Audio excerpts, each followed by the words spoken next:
Like, it's not 6 a.m. No. But that's okay. We can still be. We can. What is on your shelf? That is amazing. Like a million things. That is like, that's special things heaven. Yep. It's all Lego and Star Wars, basically. I love. This is my old lady moment. That is so cool. I love it. So how are you? I'm good. How are you? It's been a strange one. This was very Blackbirch, I thought. It's like with the smoke, deep roll.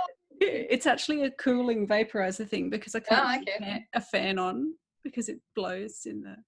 Anyway, so that's why I'm being all spooky, but also I thought it matched quite well. How's the virus treating your book?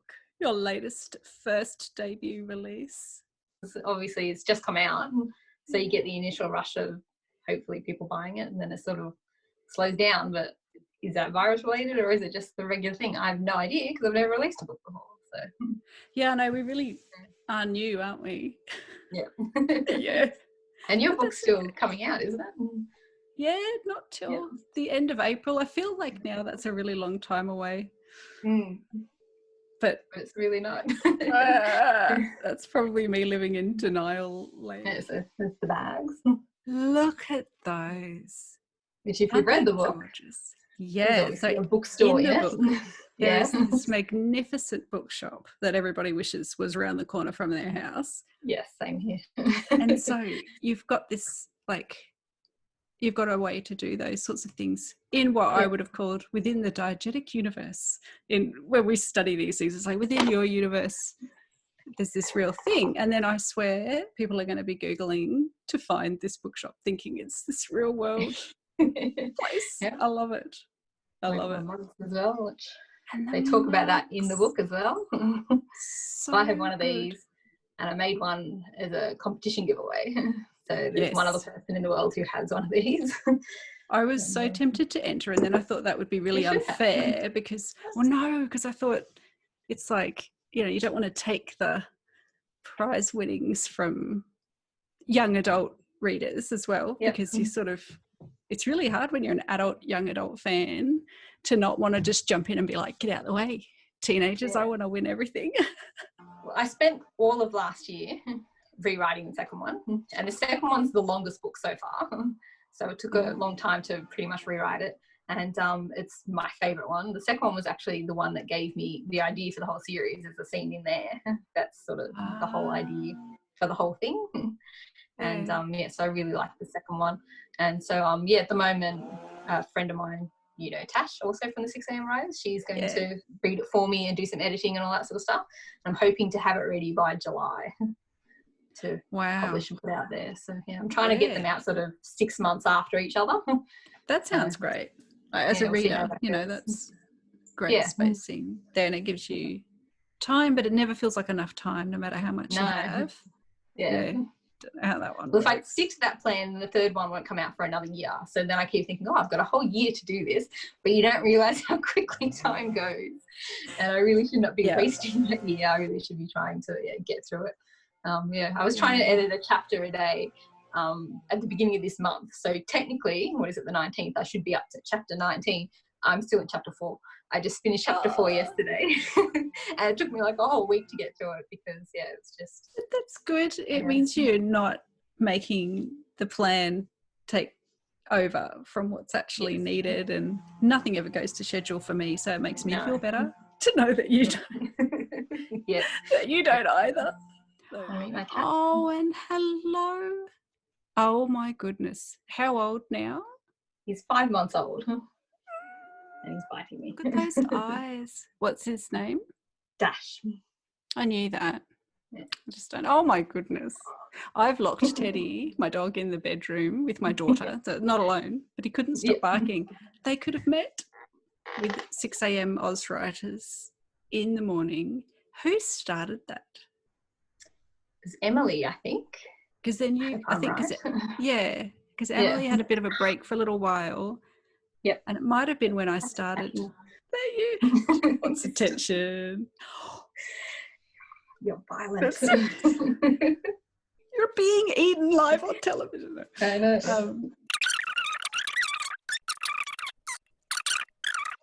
Rephrase. You're being attacked and I can't ask a proper question. You edit these, right? What is a good... Yeah, totally. What was the question? I don't even know.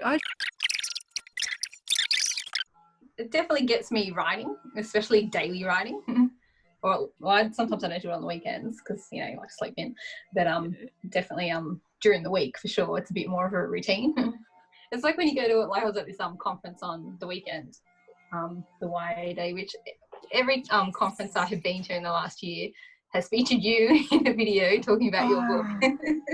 I'm so sorry. No, it's always good. It's good to see familiar face. Maybe the last event. Yes, because we had I did have a ticket for the Kidlit event in May, and that's all been pushed back to November now. Oh, they've rescheduled, not cancelled. Yeah, rescheduled to November. So, but this one was the last sort of event. I actually forgot I had a ticket for it.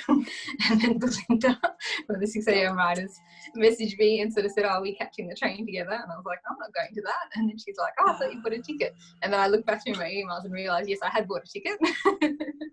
And so, That's brilliant. Yeah. I'm glad she reminded me because I would have just stayed at home not realising I had a ticket for that. But yeah. So good. So, I love it. Yeah. Yeah. What was the vibe on the day?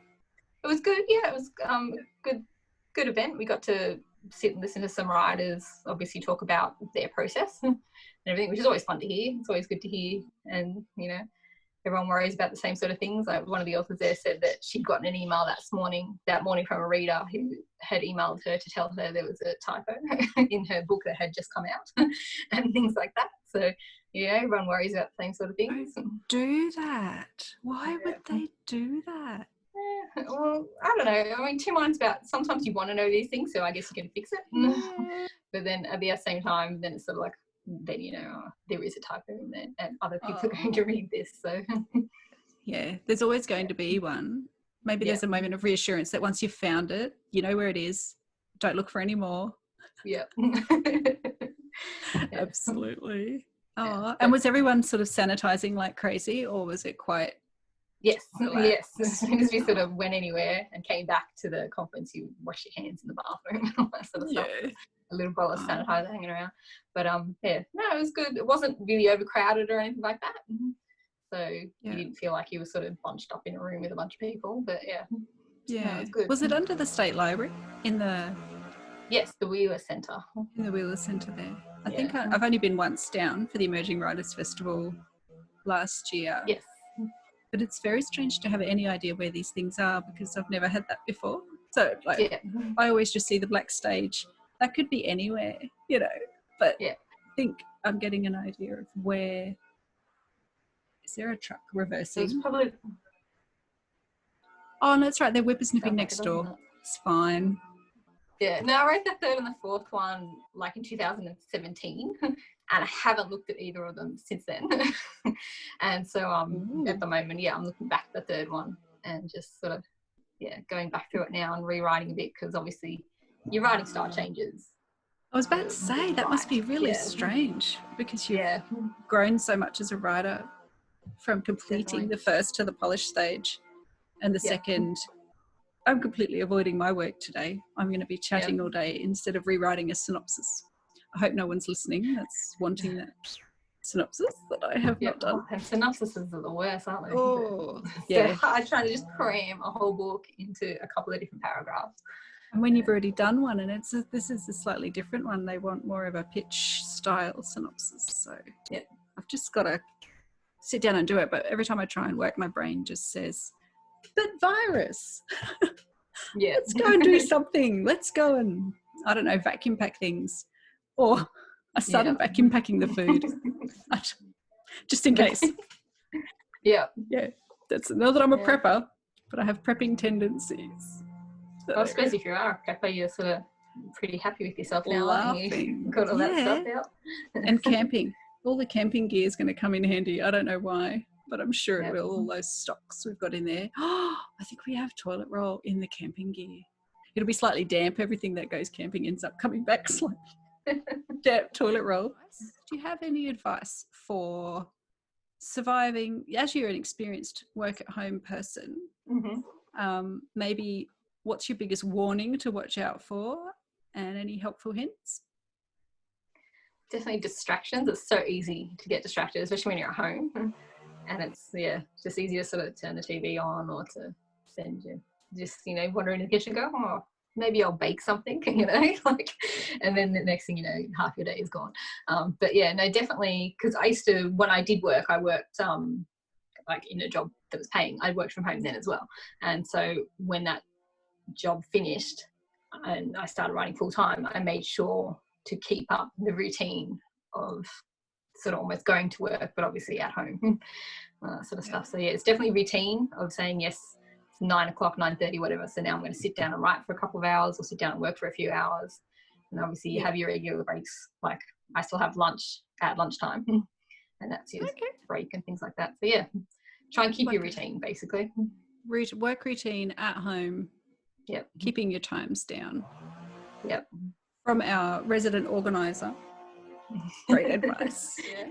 Thank you so much for coming for a chat, and I hope we will catch up again soon. Yes, definitely. Bye. The number you have dialed has been changed.